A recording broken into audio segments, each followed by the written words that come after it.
Listen up. Imagine spending decades building absolute trust in your community. You are the person families turn to during their most vulnerable, chaotic moments. Right. And then suddenly you lose a desperate family to a corporate chain. And not because of your service or, your reputation, but simply because a search algorithm thinks your funeral home is like a laundromat across town. Yeah. Or worse. Right. Or worse, the search engine thinks your single trusted establishment is actually two entirely different kind of sketchy businesses. It is a profound digital identity crisis. Mm. We often think of algorithms as just routing traffic. Yeah. But in this context, they are literally gating access to essential care. Wow, yeah. When digital signals get crossed, the real-world consequence is a grieving family who is just unable to find the support they need right then. Okay, let's unpack this. Because to stop this from happening, we really need to demystify how search engines decide who to actually trust. So today, on this deep dive hosted by Independent Funeral Marketing, or IFM, we're doing a total deep dive into location citation building specifically for independent funeral directors. Which is a huge topic. It really is. The mission here is to figure out why accuracy heavily outweighs volume in local search and how independent firms can use this strategy as a competitive wedge against those massive corporate chains. Well, the overarching theme we're dealing with here is that in local search, trust is the ultimate currency. The ultimate currency. I like that. Yeah, if a search algorithm cannot definitively trust your data, it simply will not offer you up as a solution. And for a funeral director, the stakes of that visibility are uniquely high. Right. So since trust is the currency, let's look at the actual coins. The core building block of this whole system is a local citation. So what are we actually talking about when we use that term? At its most fundamental level, a local citation is just any mention of your business's NAP online. NAP. Right, NAP. That stands for name, address, and phone number. So whenever those three specific pieces of data appear together anywhere on the internet, you have a citation. And those don't just live in one place, right? You have structured citations, which are your traditional rigid directory listings. Exactly. Like your Google business profile, your Bing places. But then there are unstructured citations, which are, entirely different beasts. They are. Unstructured citations are fascinating because they're entirely organic. So this happens when, like, a local news outlet writes an article about a charity drive you sponsored. Oh, okay. Or maybe a community forum mentions your bereavement support group. It's not a formal directory, but your business name, address, or phone number is sitting right there in the text of the article. Okay. And then you have this third category, which honestly sounds a bit ominous to me. Data aggregators.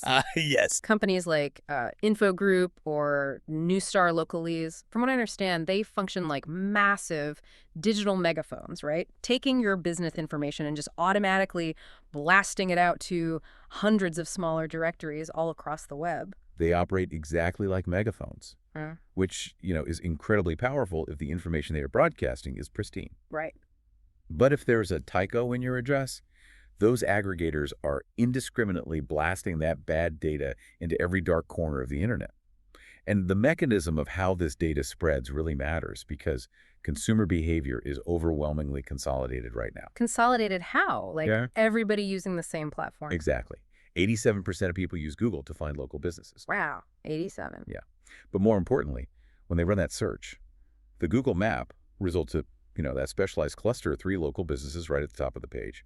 That box absorbs 44% of all local search clicks. Wait, really? Almost half the clicks go to a box that only features 3 businesses. Yes.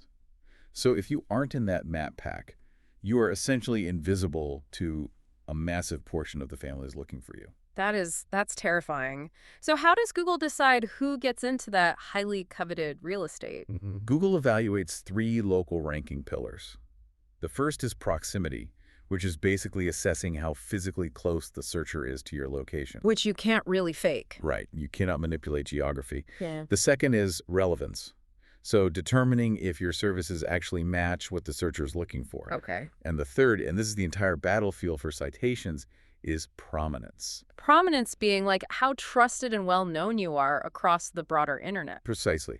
Every consistent mention of your name, address, and phone number across the web acts as an independent vote of confidence. So Google's algorithm constantly cross-references all this fragmented data to confirm, that you are a real operational entity, you're genuinely local, and you are exactly who you claim to be. thinking about this verification process, it actually reminds me of dealing with a fiercely strict bank teller. Oh, that's a good comparison. Yeah, imagine you walk into a branch to withdraw a massive sum of money.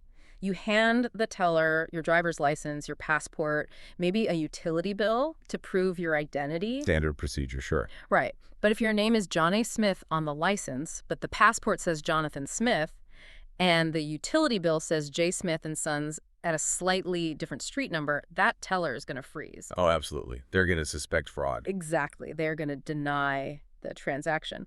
So for local search visibility, Google is essentially operating as that hypervigilant bank teller.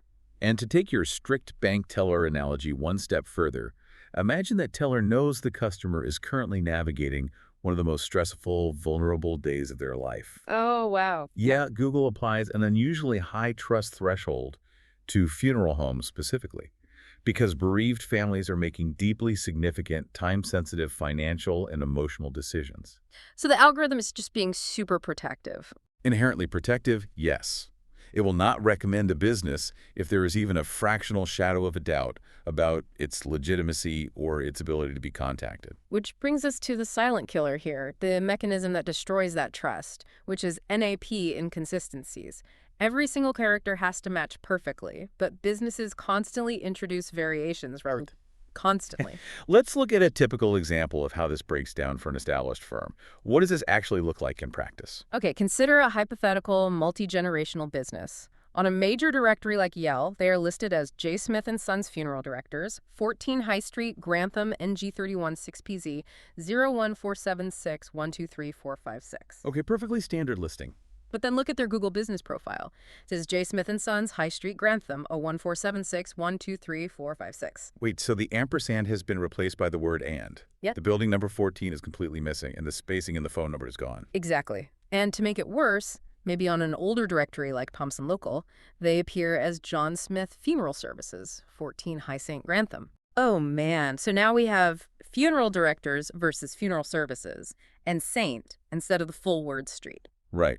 Now, to any human reading those three listings, it is blatantly obvious we are talking about the exact same business in Grantham. Obviously. But the algorithm processes those three variations as a data conflict. Okay, I have to push back on this, though. I mean, Yeah. we are deep into the AI era. Google is deploying massive, sophisticated language models. True. Are we really supposed to believe that Google isn't smart enough to know that saint and street mean the same thing? Or that an ampersand is the same as the word and? Like, why does this microscopic level of pedantry actually matter to a supercomputer? That is such a common question. The assumption that Google is confused by the vocabulary is a very common misconception. Oh, so they do know. Google's language models absolutely understand the semantic equivalence of saint and street. The issue is not reading comprehension. The issue is that Google is running a confidence algorithm based on data management. A confidence algorithm. Okay, break down how that evaluates a business. It evaluates the integrity of your digital footprint. If the core data points of your business, your legal name and physical location are fragmented and mismatched across the internet, it signals to the algorithm that the business data is unmanaged. It looks abandoned. It looks abandoned. It looks sloppy. In the worst-case scenario, it looks like an automated scam trying to spin up fake locations. Inconsistency breeds doubt. And an algorithm optimizing for the safety of vulnerable consumers will never rank doubt. So Google knows it's the same address, but it's punishing you for letting your digital house fall into disrepair. Exactly. And this decay happens naturally over time, right? Which the IFM materials refer to as NAP drift. NAP drift is particularly lethal for independent funeral homes that have been operating for decades. How does that happen? Well, a business might start in 1985. Then in 2005, the founder retires, the daughter takes over, and the trading name shifts slightly from N & Son to N Family. Okay, makes sense. Then in 2012, they switch telecom providers and get a new primary phone line. In 2018, they expand their physical office into the building next door. And every single time one of those operational changes happens, the owner probably updates their website, maybe their primary Google listing. Precisely. They update the immediate surfaces, but they leave the historical data rotting in legacy directories. So over 30 years, you create these digital ghosts of your business that actively drag down your prominent score.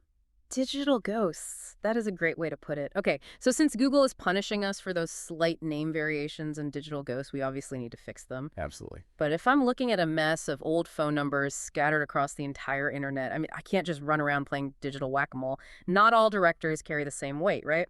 Where do we actually focus the cleanup effort? The guiding philosophy here is quality over quantity.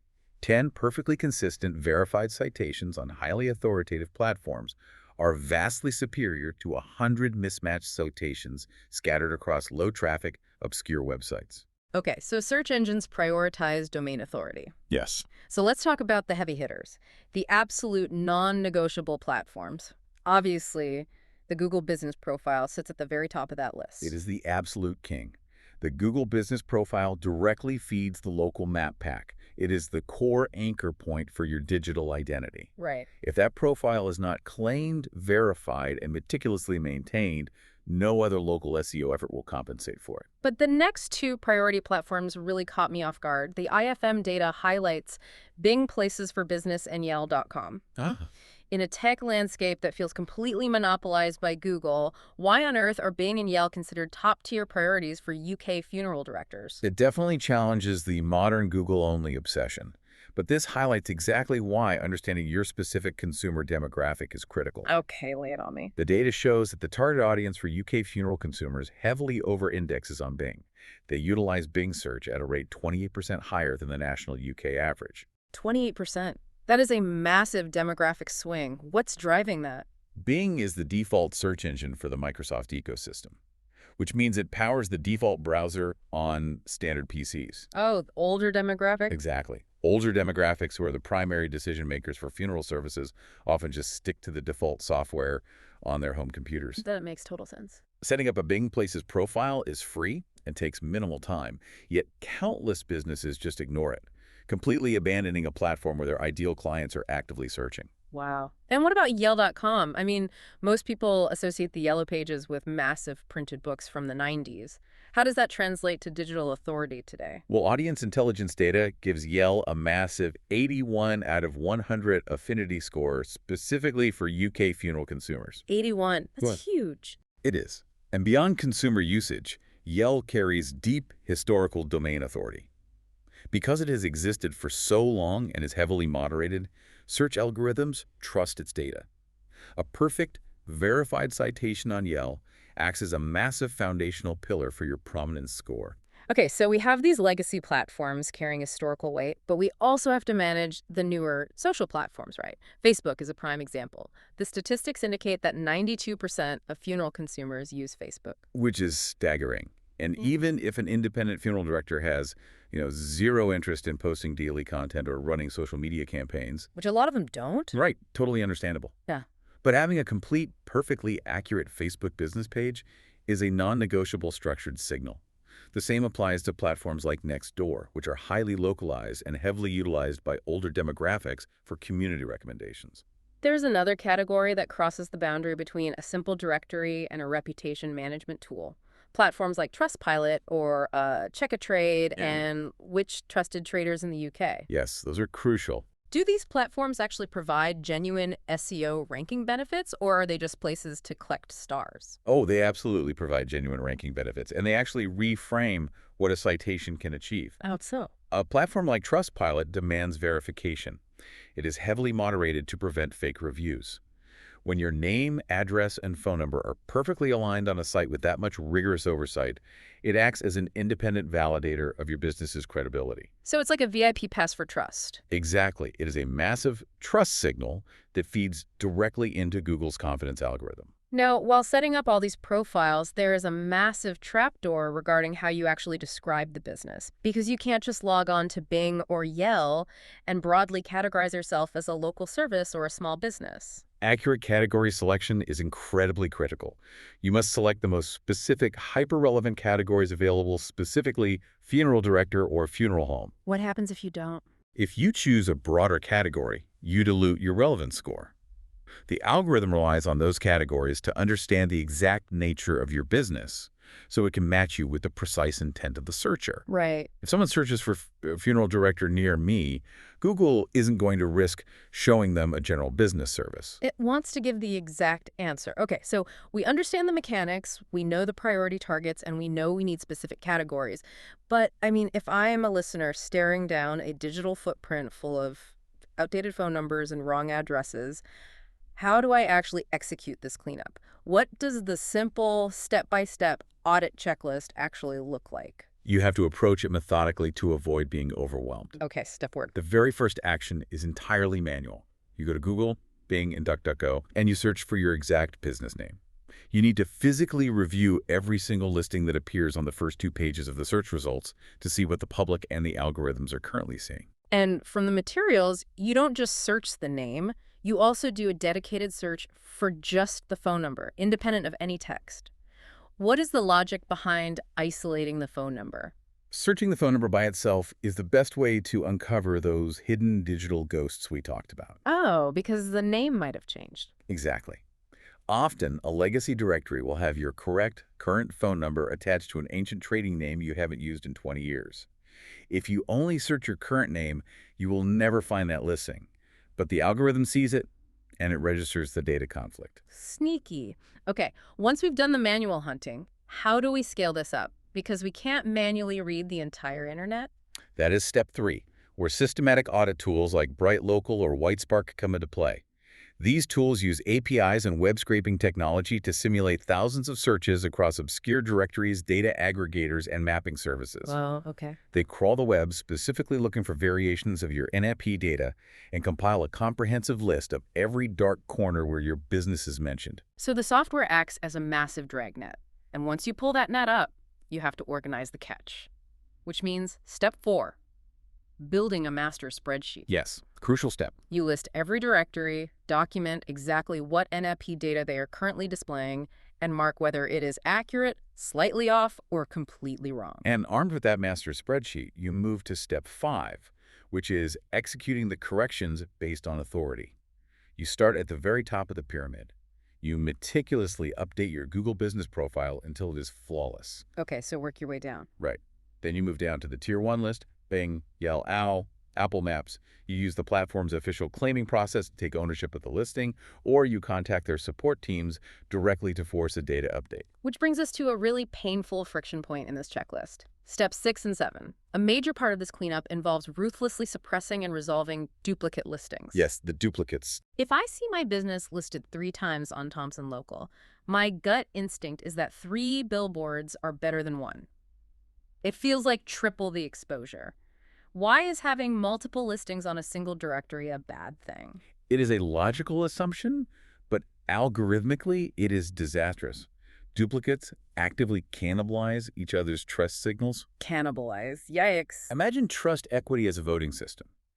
If Google has 100 points of trust to assign to your business based on a specific directory, but it finds 3 slightly different listings for you on that site, it splits the vote. Oh, I see. It dilutes your authority across 3 weak profiles instead of 1 strong one. So it's the difference between shining 1 incredibly bright spotlight versus turning on 3 dim flashlights that barely cut through the dark. Exactly.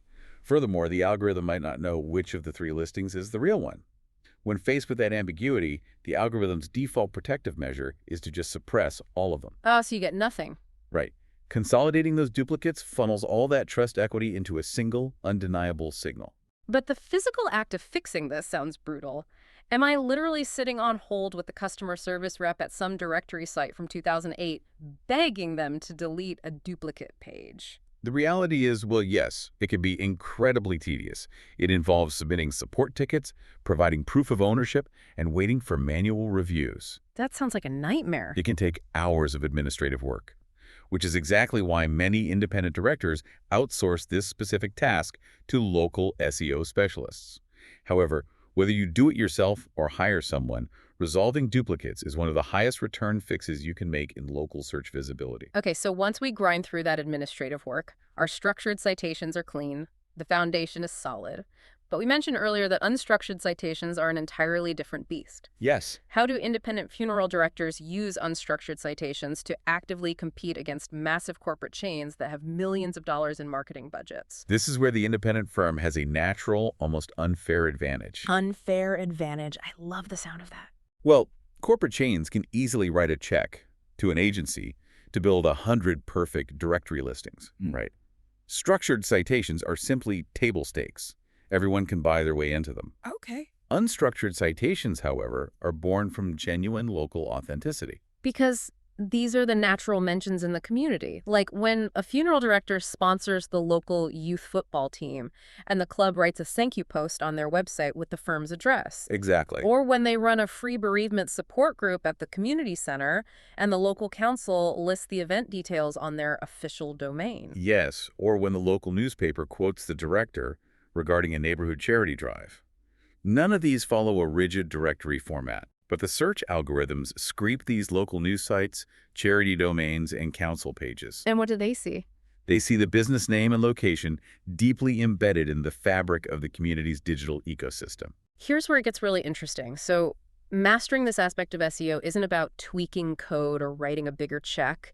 It is literally just good old-fashioned community engagement digitized. That's a perfect way to summarize it. You're being financially rewarded by an algorithm for genuinely being a pillar of your physical community.